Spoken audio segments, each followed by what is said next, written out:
And welcome to our lecture on human development or lifespan development. Nature versus nurture. Now, this is a debate that has been going on for probably since we knew what nature and nurture were. But nature is genes, so the influence almost every aspect of development.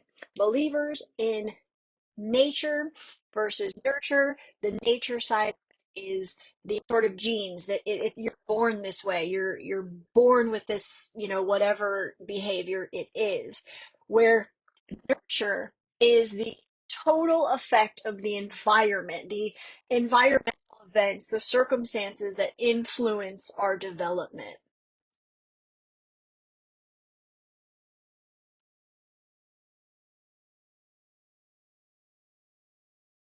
The prenatal development. A zygote typically has 23 pairs of chromosomes and is the basic genetic blueprint for everything you are to become in life. The prenatal period is divided into three stages: the germinal stage, marked by cell division; the embryonic stage, formation and development of your major organs, your systems; the fetal stage, which is continue to grow and mature in there. And an important prenatal age is about 24 weeks, which is the age of, you know, becoming a baby sort of in the system. This means that if the child had not come out of its mother's womb, there is no possibility that the baby could survive. And again, this is at 24 weeks. After that, it's very possible that a baby could come out early and could make it probably at the hospital for a long time. But up to 24 weeks, it's just not possible. The physical developments in infancy and childhood, neonate, which is a newborn during the first 28 days of life, so has been born in the first 28 days. Profound growth during the first year of life happens in this stage. At birth, the infant's brain has billions of neurons, but with very few connections between them. They're very incomplete. They're there, but they're just not really communicating very well with each other. During childhood, brain discards unnecessary connections at this point. It reduces the total number that are in there and just sort of gets rid of them. Uh, per, Providing stimulating age appropriate activities really fosters and strengthens the brain's development, and fewer connections are likely to be discharged. Reflexes, this automatic response to a particular stimulus, allows an infant to learn about their environment, establish this neurological connection for these motor behaviors. It sort of initiates the locomotive ability or ability to move, like crawling, stepping, things of that nature. Gross motor skills. This involves large muscle groups, including running, walking, jumping, hopping, skipping. Fine motor skills involve small muscle groups, so things like holding utensils, playing musical instruments. In the cognitive development in infancy and childhood, vision. Babies are nearsighted at birth naturally. All babies are nearsighted. And convergence starts, and this is the ability to focus both eyes on one object. Um, they prefer looking at complex, high contrast stimulus. They will spend most time looking at a face, trying to piece together faces. When it comes to depth perception, this develops in the first year. Immature perception and inadequate body control makes falls more likely because you're clumsy, you're still trying to figure it out, trying to get your sea legs, if you will. When it comes to hearing, fetuses react to sound in your mom's belly. In that environment, they are able to hear sounds and respond to them. Newborns may discriminate between a familiar and an unfamiliar voice. So if you're around talking to them, they kind of link that once they come out. They know the voice, they hear the voice, it sort of comes to them naturally. Where it's a new voice, an aunt and uncle that wasn't around during, the pregnancy, it may be unfamiliar and may kind of scare them a little bit, or not, really make the connection as well.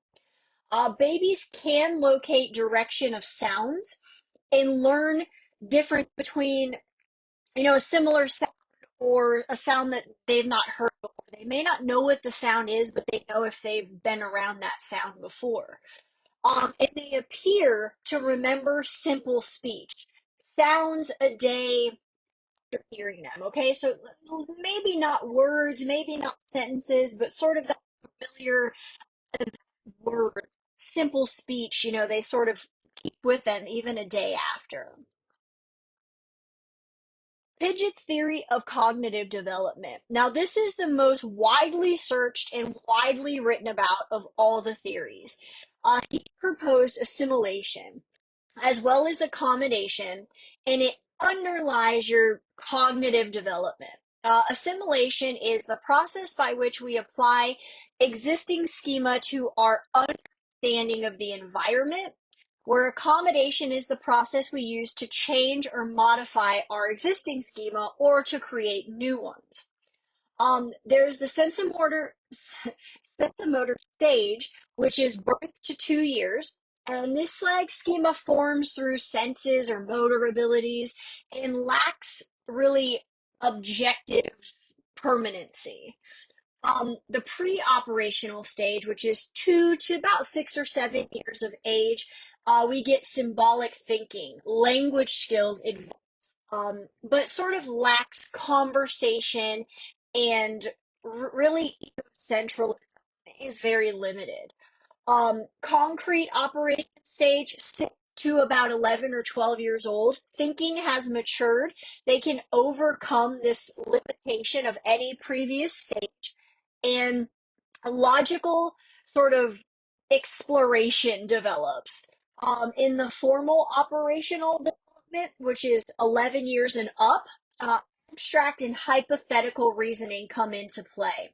They consider things that are not tangible, more what if questions. What if, what if, what if?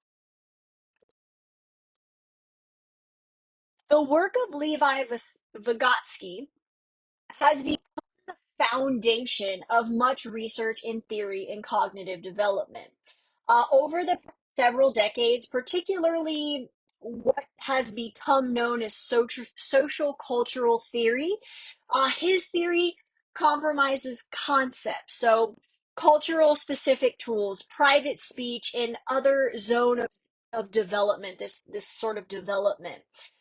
He believed cognitive development is influenced by cultural and social factors. He emphasized the role of social interactions in the development of mental abilities, so speech and reasoning in children.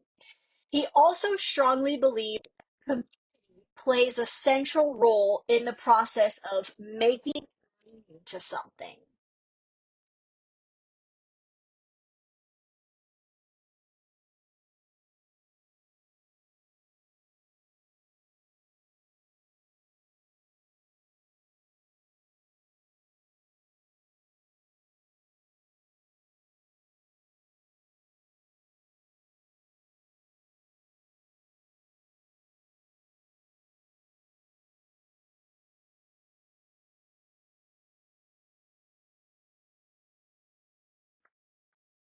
Physical changes in early to later adulthood.